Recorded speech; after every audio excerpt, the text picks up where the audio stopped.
بسم الله الرحمن الرحيم. രണ്ട് ചോദ്യങ്ങൾക്ക് ഒന്നിച്ച് മറുപടി പറയാണ്. രണ്ട് ചോദ്യങ്ങളും പരസ്പരം ബന്ധമുണ്ട്. അതുകൊണ്ടാണ് മിദുലാജിയാദ് ചോദിക്കുന്നു, ഖുർആനിൽ ദൈവത്തിന് അവയവങ്ങളുണ്ടെന്നും അവൻ അർശിന് മുകളിൽ ഇരിക്കുന്നു എന്നെല്ലാമുള്ള പരാമർശങ്ങളെ എങ്ങനെ മനസ്സിലാക്കണം? തിരുവനന്തപുരത്തു നിന്നുള്ള അമീൻ്റെ ചോദ്യമാണ്. ദൈവത്തിന് അവയവങ്ങളുണ്ടെന്ന് താങ്കൾ ഒരിക്കൽ പറഞ്ഞു, ഇല്ലെന്ന് പിന്നെ പറഞ്ഞു എന്ന് പറഞ്ഞുകൊണ്ടൊരു ക്രിസ്ത്യൻ മിഷണറി നടത്തിയ പ്രസംഗം ചില മുസ്ലിം പണ്ഡിതന്മാർ വ്യാപകമായി പ്രചരിപ്പിക്കുകയും താങ്കൾ പിഴച്ച ആളാണെന്നും വിവരമില്ലാത്ത താങ്കളെ ആരും ഇസ്ലാമിക പ്രബോധനത്തിന് ഏൽപ്പിച്ചിട്ടില്ലെന്നും പറയുന്നു. ഇത് ശരിയാണോ? പടച്ചവന് അവയവങ്ങളുണ്ട് എന്ന് ഖുർആനിൽ പറയുന്നു. അത് ശരിയാണോ? അതെങ്ങനെ മനസ്സിലാക്കണം എന്നാണ് ഒന്ന്. രണ്ടാമത്തേത് എൻ്റെ പരാമർശവുമായിട്ട് ബന്ധപ്പെട്ടതാണ്. സാധാരണ വ്യക്തിപരമായ പരാമർശങ്ങൾക്ക് ഇതേപോലെയുള്ള പൊതുവേദികളിൽ മറുപടി പറയാറില്ല. പക്ഷേ ഈ വിഷയവുമായിട്ട് ബന്ധപ്പെട്ടതായതുകൊണ്ട് തന്നെ ചില വസ്തുതകൾ മനസ്സിലാക്കുന്നതിന് വേണ്ടി പറയേണ്ടതുണ്ട് എന്ന് തോന്നുന്നു. ഒന്നാമതായി, പടച്ചവനെ ഖുർആൻ പരിചയപ്പെടുത്തുന്നത് ഈ പ്രപഞ്ചത്തിൻ്റെ സ്രഷ്ടാവായിട്ടാണ്. ഈ പ്രപഞ്ചത്തിലെ ചെറുതും വലുതുമായ സകല പ്രതിഭാസങ്ങളുടെയും സ്രഷ്ടാവ്. അതുകൊണ്ട് തന്നെ പ്രപഞ്ചത്തിന് അതീതനാണവൻ. പദാർത്ഥ ലോകത്തിൻ്റെ സ്രഷ്ടാവ് പദാർത്ഥത്തിന് അതീതനാണ്. പദാർത്ഥത്തിന് അതീതനായ പടച്ചവനെ, അവൻ്റെ അസ്തിത്വത്തെ, അത് എങ്ങനെയുള്ളതാണെന്ന് മനസ്സിലാക്കാൻ മനുഷ്യർക്ക് കഴിയില്ല. മനുഷ്യ തലച്ചോറിൻ്റെ പരിധി പ്രപഞ്ചമാണ്, പദാർത്ഥ ലോകമാണ്. പദാർത്ഥ ലോകത്തിനപ്പുറത്തുള്ള കാര്യങ്ങൾ അത് നമുക്ക് മനസ്സിലാക്കാൻ തലച്ചോറിൻ്റെ ഫാക്കൽറ്റി ഉപയോഗിക്കാൻ കഴിയില്ല. നമുക്കറിയാൻ മാർഗമില്ല. ഫിസിക്സിൻ്റെ ഭാഷയിൽ പറഞ്ഞാൽ ടൈം സ്പേസ് കോണ്ടിന്യൂത്തിന്, സ്ഥലകാല നൈരന്തര്യത്തിന് അതീതമായ യാതൊന്നിനെക്കുറിച്ചും മെൻ്റൽ പിക്ചേഴ്സ് ഉണ്ടാക്കാൻ നമുക്ക് കഴിയില്ല. മനസ്സിൽ ഒരു ചിത്രം വരക്കാൻ കഴിയില്ല. അതിനെക്കുറിച്ച് ചിന്തിക്കാൻ പോലും നമുക്ക് പറ്റില്ല. സ്വന്തമായ ഗവേഷണങ്ങളിലൂടെ, പഠനങ്ങളിലൂടെ, പരീക്ഷണങ്ങളിലൂടെ അതിനെക്കുറിച്ച് മനസ്സിലാക്കാനും കഴിയില്ല. പിന്നെ അതിനെക്കുറിച്ച് മനസ്സിലാക്കുവാനുള്ള മാർഗം പടച്ചവൻ എന്താണോ പഠിപ്പിച്ചത് അത് അതേപോലെ മനസ്സിലാക്കുക എന്നുള്ളത് മാത്രമാണ്. പടച്ചവൻ പഠിപ്പിച്ചത് പടച്ചവനെക്കുറിച്ച് മനസ്സിലാക്കുക. പടച്ചവനെക്കുറിച്ച് പഠിപ്പിച്ച ഖുർആനിലെ ഒന്നാമത്തെ പാഠം അവൻ അഹദാണ് എന്നാണ്. പടച്ചവനെ പരിചയപ്പെടുത്തുന്ന വളരെ ചുരുങ്ങിയ ചില വചനങ്ങൾ ഖുർആനിലെ 112-ാമത്തെ അധ്യായം സൂറത്തുൽ ഇഖ്ലാസ്. അത് തുടങ്ങുന്ന തന്നെ ഖുൽ ഹുവല്ലാഹു അഹദ് എന്നാണ് പറഞ്ഞിട്ടാണ്. അറിയുക, പറയുക കാര്യം അള്ളാഹു ഏകനാണ് എന്ന്. അഹദ് എന്ന് പറഞ്ഞാൽ രണ്ട് തലങ്ങൾ ഉൾക്കൊള്ളുന്നു. ഒന്ന് അഹദിയത്താണ്. ആ അഹദിയത്ത് അസ്തിത്വത്തിൻ്റെ അഹദിയത്താണ്. അവനിൽ യാതൊരു രൂപത്തിലുമുള്ള വിഭജനം സാധ്യമല്ലാത്ത വിധത്തിൽ പൂർണ്ണമായും ഏകനായവൻ. രണ്ടാമത്തേത് അവനെപ്പോലെ മറ്റൊന്നില്ലാത്ത രൂപത്തിൽ ഏകനായവൻ, അദ്വിതീയൻ എന്ന് മലയാളത്തിൽ പറയാം. ഇതിൽ ഒന്നാമത് പറഞ്ഞ കാര്യം, അവൻ്റെ അസ്തിത്വത്തിന് നമുക്ക് വിഭജിക്കാൻ കഴിയില്ല. വിഭജിക്കാൻ കഴിയാത്തതായി അവൻ്റെ അസ്തിത്വം മാത്രമേ ഉള്ളൂ പ്രപഞ്ചത്തിൽ. നമ്മൾ ഏറ്റവും സൂക്ഷ്മമായ കണങ്ങളായി കരുതിയിരുന്ന ആറ്റം, അതിനകത്തുള്ള കാര്യം നമ്മളങ്ങനെ പോയിട്ടുണ്ട്. ആറ്റത്തിൻ്റെ അകത്ത് ഇലക്ട്രോണും പ്രോട്ടോണും ന്യൂട്രോണും എന്ന് പറഞ്ഞു. ഇലക്ട്രോൺ എന്ന് പറഞ്ഞാൽ ഡുവൽ നേച്ചറാണെന്ന് പറഞ്ഞു. തരംഗ സ്വഭാവവും കണികാ സ്വഭാവമാണെന്ന് പറഞ്ഞു. ന്യൂട്രോൺ എന്ന് പറഞ്ഞാലും പ്രോട്ടോൺ എന്ന് പറഞ്ഞാലും അതിലെല്ലാം തന്നെ കോർക്കുകളാണെന്ന് പറഞ്ഞു. അവയൊന്നും വേർപെടുത്താൻ സാധ്യമല്ല എന്ന് പറഞ്ഞു. ഞാൻ ചുരുക്കത്തിൽ പ്രപഞ്ചത്തിൽ ഒന്നും തന്നെ, പദാർത്ഥ ലോകത്തൊന്നും തന്നെ ഏകത്വം, പൂർണ്ണമായ ഏകത്വം അവകാശപ്പെടാൻ പറ്റുന്നതില്ല. സ്രഷ്ടാവ് പൂർണ്ണമായും ഏകനാണ്. അതിനർത്ഥം അവനെ വിഭജിക്കാൻ കഴിയില്ല എന്നാണ്. അതുകൊണ്ട് തന്നെ അവന് അവയവങ്ങളെന്ന് പറയുന്നത് പോലും ഖുർആനെതിരാണ്. അവന് അവയവങ്ങളുണ്ട് എന്ന് നമ്മൾ വിചാരിക്കുന്നത്, അവനെ വിഭജിക്കാൻ കഴിയുമെന്ന് നമ്മൾ വിചാരിക്കുന്നത് എല്ലാം തന്നെ ഖുർആനിനെതിരാണ്. ഇസ്ലാമിനെതിരാണ്, ഇസ്ലാമിൻ്റെ അടിസ്ഥാനത്തിനെതിരാണ്. അതേപോലെ തന്നെ അവനെക്കുറിച്ച് ഖുർആനിലെ ചില പരാമർശങ്ങൾ നടത്തുന്നുണ്ട്. ആ പരാമർശങ്ങൾ നമുക്ക് പ്രാപഞ്ചികമായ എന്തിനെയെങ്കിലുമായി താരതമ്യം ചെയ്തുകൊണ്ട് നമുക്ക് മനസ്സിലാക്കാൻ കഴിയില്ല. അതും ഖുർആൻ പറയുന്നു, വലം യക്കുൻ ലഹു കുഫുവൻ അഹദ്, അവനെ യാതൊന്നുമായും താരതമ്യം ചെയ്യാൻ കഴിയില്ല. ലൈസ കമിസ്ലിഹി ഷൈഅൻ, അവനെപ്പോലെ, അവൻ്റെ അസ്തിത്വത്തെപ്പോലെ, അവൻ്റെ സവിശേഷതകളെപ്പോലെ, അവൻ്റെ നാമങ്ങളെപ്പോലെ, അവൻ്റെ വിശേഷണങ്ങളെപ്പോലെ യാതൊന്നും തന്നെയില്ല. അപ്പോൾ അവനെക്കുറിച്ച് പറഞ്ഞ കാര്യങ്ങൾ അവന് ഒരു പ്രാപഞ്ചികമായ യാതൊന്നുമായും ബന്ധപ്പെട്ട് മനസ്സിലാക്കാൻ പറ്റില്ല. അപ്പോൾ അതുകൊണ്ട് തന്നെ അവനെക്കുറിച്ച് എന്താണോ പറഞ്ഞത് അത് അതേപോലെ ഉൾക്കൊള്ളുക എന്നല്ലാതെ അതിൻ്റെ വിശദീകരണത്തിലേക്കോ അതിൻ്റെ വിഭജനത്തിലേക്കോ ഒന്നും പോകാൻ പാടില്ല എന്നുള്ളതാണ് പൊതുവായി മുസ്ലിം പണ്ഡിതന്മാർ, അഹ്ലുസുന്നത്ത് വൽ ജമാഅയുടെ പണ്ഡിതന്മാർ സ്വീകരിച്ചിട്ടുള്ള നിലപാട്. പരിശുദ്ധ ഖുർആനിൽ പടച്ചവനെക്കുറിച്ചുള്ള പരാമർശങ്ങൾക്കിടയിൽ യദുല്ല എന്ന് വന്നിട്ടുണ്ട്, അള്ളാഹുവിൻ്റെ കൈകൾ എന്നല്ല. അള്ളാഹുവിൻ്റെ കണ്ണ് എന്ന് വന്നിട്ടുണ്ട്, അള്ളാഹുവിൻ്റെ പാദം എന്ന് വന്നിട്ടുണ്ട്, അള്ളാഹു ഉപവിഷ്ടനായി എന്ന് വന്നിട്ടുണ്ട്.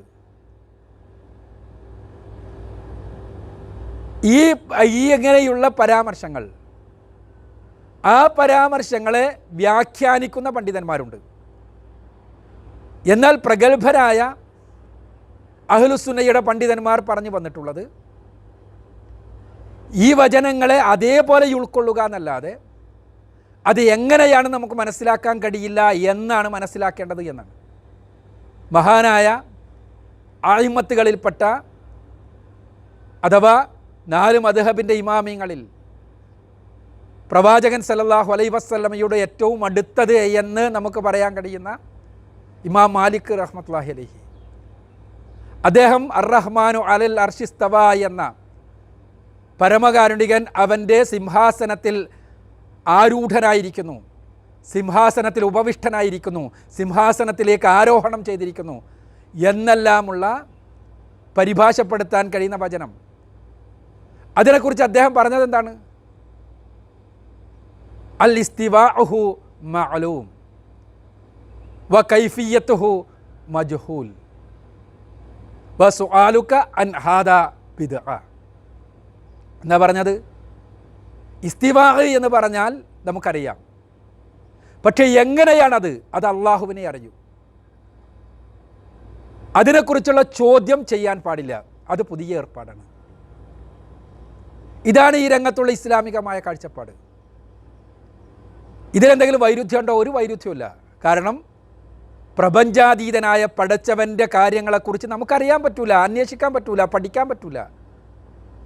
അത് എങ്ങനെയാണ് എന്ന് നമുക്ക് മനസ്സിലാക്കാനേ പറ്റില്ല.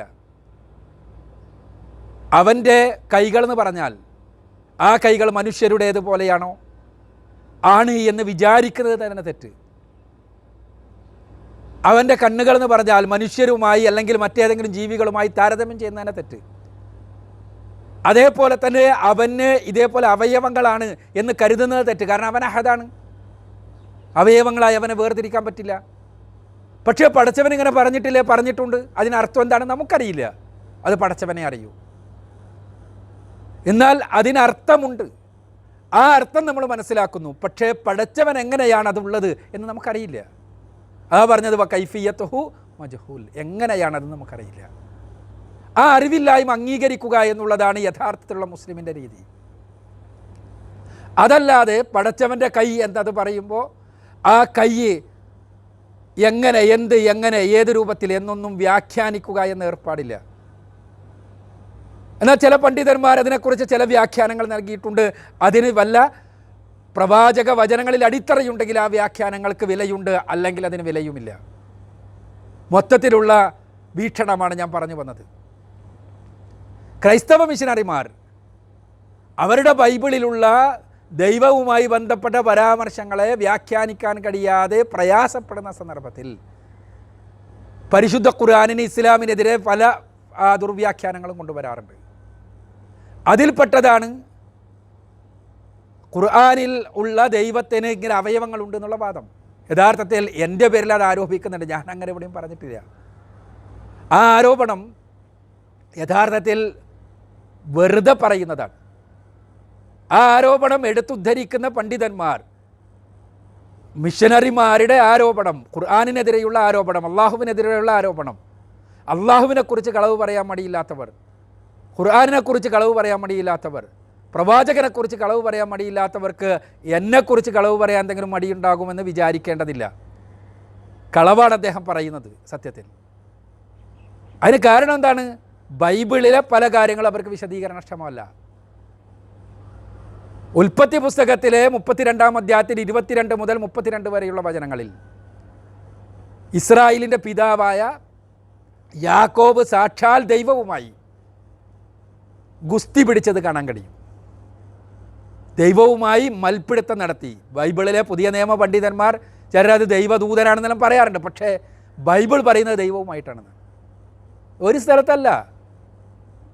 അത് പീർണും ഓശായയുടെ പുസ്തകം 12-ാം അധ്യായത്തിലെ 1 മുതൽക്കുള്ള വചനങ്ങളിൽ വളരെ കൃത്യമായത് ന്യായീകരിക്കുന്നുണ്ട്. ദൈവവുമായി മൽപ്പിടുത്തം നടത്തി, ദൈവവുമായി ഗുസ്തി പിടിച്ചു. ഇത് ബൈബിളിൽ ഉടനീളം കാണാൻ കഴിയുന്ന ദൈവത്തെക്കുറിച്ചുള്ള ഇസ്രായേലിൻ്റെ ആധിപത്യത്തിനു വേണ്ടി പടച്ചവൻ്റെ എല്ലാ രൂപത്തിലുമുള്ള പടച്ചവൻ്റെ മഹത്വത്തിന് നിരക്കാത്ത രൂപത്തിലുള്ള പരാമർശങ്ങൾ. ഇത് യഹൂദന്മാരെ സംബന്ധിച്ചിടത്തോളം ദൈവവുമായി മൽപ്പിടുത്തം നടത്തി വിജയിച്ചവരുടെ പിന്മുറക്കാരാണ് ഞങ്ങളെന്ന് പറയാനുള്ള, അതിന് തങ്ങളുടെ പാരമ്പര്യത്തിൻ്റെ മഹത്വം പറയാനുള്ള ഒരു നിമിത്തം മാത്രം. ഇത് വ്യാഖ്യാനിക്കാൻ ക്രൈസ്തവർക്ക് കഴിയണില്ല. പിന്നെ ദൈവത്തെക്കുറിച്ച് ഒരുപാട് പരാമർശങ്ങളുണ്ടല്ലോ. വലതുവശത്തെക്കുറിച്ച്, ദൈവത്തിൻ്റെ കൈയെക്കുറിച്ച്, ദൈവത്തിൻ്റെ മറ്റ് കാര്യങ്ങളെക്കുറിച്ചെല്ലാം. സങ്കീർത്തന പുസ്തകം 63-ാം അധ്യായത്തിലെ 8-ാമത്തെ വചനം എടുക്കുക, 110-ാമത്തെ അധ്യായത്തിലെ 1-ാമത്തെ വചനം എടുക്കുക, യെശയ്യാ പ്രവാചകൻ്റെ പുസ്തകം 49-ാമത്തെ അധ്യായത്തിലെ 14 മുതൽ 16 വരെയുള്ള വചനങ്ങൾ എടുക്കുക. യെശയ്യാ പ്രവാചകൻ്റെ തന്നെ 41-ാമത്തെ അധ്യായത്തിലെ 13 മുതൽ 14 വരെയുള്ള വചനങ്ങൾ എടുക്കുക. 10-ാമത്തെ വചനം എടുക്കുക. ഇവിടെയെല്ലാം ദൈവത്തിൻ്റെ വലതുവശം, ഇടതുവശം, ദൈവത്തിൻ്റെ കൈ, ദൈവത്തിൻ്റെ വലതു കൈ, ഇതെല്ലാം കാണാൻ കഴിയും. അത് പഴയ നിയമത്തിൽ മാത്രമാണെന്ന് പറയണ്ട, പുതിയ നിയമത്തിലുണ്ട്. മർക്കോസിൻ്റെ സുവിശേഷം 16-ാം അധ്യായത്തിലെ 19-ാമത്തെ വചനം, ലൂക്കോസിൻ്റെ സുവിശേഷം 22-ാം അധ്യായത്തിലെ 69-ാമത്തെ വചനം, മത്തായിയുടെ സുവിശേഷം 22-ാം അധ്യായത്തിലെ 44-ാമത്തെ വചനം, മത്തായിയുടെ സുവിശേഷം 26-ാം അധ്യായത്തിലെ 64-ാമത്തെ വചനം, അപ്പോസ്തല പ്രവർത്തികൾ 2-ാം അധ്യായത്തിലെ 34-ാമത്തെ വചനം, അപ്പോസ്തല പ്രവർത്തികൾ 7-ാം അധ്യായത്തിലെ 55-ാമത്തെ വചനം, പത്രോസിൻ്റെ 1-ാം ലേഖനം 3-ാം അധ്യായത്തിലെ 22-ാമത്തെ വചനം. ഇതിലെല്ലാം ഇങ്ങനെ പരാമർശമുണ്ടല്ലോ. അതിനെല്ലാം അവർ ദുർവ്യാഖ്യാനിക്കാറുണ്ട്. മുസ്ലിങ്ങളെ സംബന്ധിച്ചിടത്തോളം ഇതൊന്നും ദുർവ്യാഖ്യാനിക്കുന്നില്ല. മറിച്ച് പടച്ചവൻ അവൻ നമ്മുടെ മസ്തിഷ്കത്തിന് അതീതനാണ്, നമ്മുടെ അപഗ്രഥനത്തിന് അതീതമാണ് അവൻ്റെ അസ്തിത്വം. അതുകൊണ്ട് തന്നെ അവൻ എന്താണോ അറിയിച്ചത് അതേപോലെ ഉൾക്കൊള്ളുക എന്നുള്ളതാണ് നമ്മുടെ ഈ രംഗത്തുള്ള നിലപാട്. അത് പടച്ചവൻ്റെ അവയവങ്ങൾ ആണ് എന്ന് ആരെങ്കിലും തെറ്റിദ്ധരിച്ചിട്ടുണ്ടെങ്കിൽ അവർ തിരുത്തുക എന്ന് മാത്രമേ പറയാൻ നിർവാഹമുള്ളൂ. പിന്നെ ചില പണ്ഡിതന്മാർ പറയുന്ന കാര്യം, മുസ്ലിം പണ്ഡിതന്മാർ, അവരോട് വളരെ വിനീതമായി പറയാനുള്ളത്, ഇസ്ലാമിക പ്രബോധന രംഗത്ത് എല്ലാവരും ഒരേപോലെ ഇസ്ലാമിനെതിരെയുള്ള വിമർശനങ്ങളെ പ്രതിരോധിക്കുവാൻ വേണ്ടി പരിശ്രമിക്കേണ്ട, ഇസ്ലാമിനെ സമൂഹത്തിന് പരിചയപ്പെടുത്താൻ വേണ്ടി പരിശ്രമിക്കേണ്ട ഒരു കാലഘട്ടത്തിലൂടെയാണ് നമ്മൾ പോകുന്നത്. ആ സമയത്ത് ഏതെങ്കിലും പ്രബോധന പ്രവർത്തനങ്ങൾ നിർവഹിക്കുന്ന ആളുകളെ കൂടി പൊതു സമൂഹത്തിൽ തെറ്റിദ്ധരിപ്പിക്കുന്നത് കൊണ്ട് ഏതെങ്കിലും രൂപത്തിലുള്ള ഗുണമുണ്ടാകുമെന്ന് നമ്മൾ കരുതുന്നില്ല. എന്തെങ്കിലും രൂപത്തിലുള്ള വിരോധങ്ങളുണ്ടെങ്കിൽ ആ വിരോധങ്ങൾ തീർക്കുവാൻ മറ്റു മാർഗങ്ങൾ ഉപയോഗിക്കുന്നതാണ് നല്ലത് എന്ന് മാത്രമാണ് വളരെ വിനീതമായി പറയാനുള്ളത്. എന്നാൽ എന്നെ ആരും ഇസ്ലാമിക പ്രബോധനത്തിന് ഏൽപ്പിച്ചിട്ടില്ല എന്നെല്ലാം പറയുമ്പോൾ അത് അഹങ്കാരത്തിൻ്റേതാണ്. ഇസ്ലാമിക പ്രബോധനത്തിന് എല്ലാ മുഅ്മിനുകളെയും ഏൽപ്പിച്ചത് അല്ലാഹു സുബ്ഹാനഹു വ തആലയാണ്. ഉദ്ഉ ഇലാ സബീലി റബ്ബിക ബിൽ ഹിക്മത്തി വൽ മൗഇദത്തിൽ ഹസന വജാദിൽഹും ബില്ലത്തി ഹിയ അഹ്സന. അള്ളാഹുവിനേക്കാൾ വലുത് ഞങ്ങളാണ് എന്ന് കരുതേണ്ടതില്ല. എല്ലാവരും കഴിയുന്ന രൂപത്തിൽ സംഘടനാപരമായ വ്യത്യാസങ്ങൾക്ക് അതീതമായി അള്ളാഹുവിൻ്റെ ദീനിനെ പ്രചരിപ്പിക്കട്ടെ. അള്ളാഹുവിൻ്റെ ദീൻ ആളുകൾക്ക് എത്തിച്ചു കൊടുക്കട്ടെ. ആ എത്തിച്ചു കൊടുക്കുന്നതിലെ നന്മകൾ ആളുകൾ ഉൾക്കൊള്ളട്ടെ. ഇസ്ലാമിനെ തെറ്റിദ്ധരിപ്പിക്കുവാനും മുസ്ലിങ്ങൾ എന്ന് പറഞ്ഞാൽ ഭീകരന്മാരാണെന്ന് വരുത്തി തീർക്കാനും ഇസ്ലാമിക പ്രബോധനത്തെ തടയിടുവാനുമെല്ലാമുള്ള പരിശ്രമങ്ങൾ വ്യാപകമായി നടക്കുമ്പോൾ എല്ലാവരും അവരുടെ സംഘടനകളുടെ എല്ലാ ആശയങ്ങളും നിലനിർത്തിക്കൊണ്ട് തന്നെ അവരുടെ കൊടിക്കീഴിൽ നിന്നുകൊണ്ട് തന്നെ പരമാവധി ഈ ദീനിൻ്റെ സന്ദേശം മറ്റുള്ളവർക്ക് എത്തിക്കാൻ ശ്രമിക്കുക. പരസ്പരമുള്ള വിരോധമുണ്ടെങ്കിൽ എന്തും പറയുക, അത് അള്ളാഹുവിൻ്റെ കോടതിയിലേക്ക് ബാക്കി വെക്കാം. അതിനുള്ള മറുപടിയില്ല. മറിച്ച് അതിന് അള്ളാഹുവിൻ്റെ കോടതിയിൽ അള്ളാഹു സുബ്ഹാനഹു വ തആലയിലേക്ക് ആ കാര്യങ്ങൾ ബാക്കി വെക്കുന്നു. ഏതെങ്കിലും ക്രൈസ്തവ മിഷണറിമാർ പറയുന്ന കാര്യങ്ങൾ, ആരെയെങ്കിലും കുറിച്ചുള്ള ആരോപണങ്ങൾ അതേപോലെ എടുത്ത് അവർക്കെതിരെ ഉന്നയിക്കുന്നവർ പരിശുദ്ധ ഖുർആനിൽ വേദക്കാരെക്കുറിച്ച് പറഞ്ഞ കാര്യം മാത്രം മനസ്സിലാക്കുക. യാ അഹ്ലൽ കിതാബ് ലിമ തൽബിസുൽ ഹഖ ബിൽ ബാത്തിൽ വതക്തുമുൽ ഹഖ വഅൻതും തഅലമൂൻ. വേദക്കാരെ നിങ്ങൾ എന്തിനാണ് സത്യത്തെ അസത്യവുമായി കൂടിക്കലർത്തുകയും സത്യത്തെ മറച്ചു വെക്കുകയും ചെയ്യുന്നത് എന്ന് മാത്രമാണ്. ആ സത്യത്തെ അസത്യവുമായി കൂടിക്കലർത്തുന്ന, സത്യത്തെ മറച്ചു വെക്കുന്ന ആരുടെയെങ്കിലും ഏതെങ്കിലും വർത്തമാനങ്ങൾ ഇസ്ലാമിക പ്രബോധകർക്കെതിരെയുള്ള വലിയ തെളിവുകളായി എടുത്തുദ്ധരിക്കുന്നവർ സൂക്ഷിക്കണമെന്ന് മാത്രം അവരോട് അഭ്യർത്ഥിക്കുകയാണ്. അള്ളാഹു അനുഗ്രഹിക്കട്ടെ.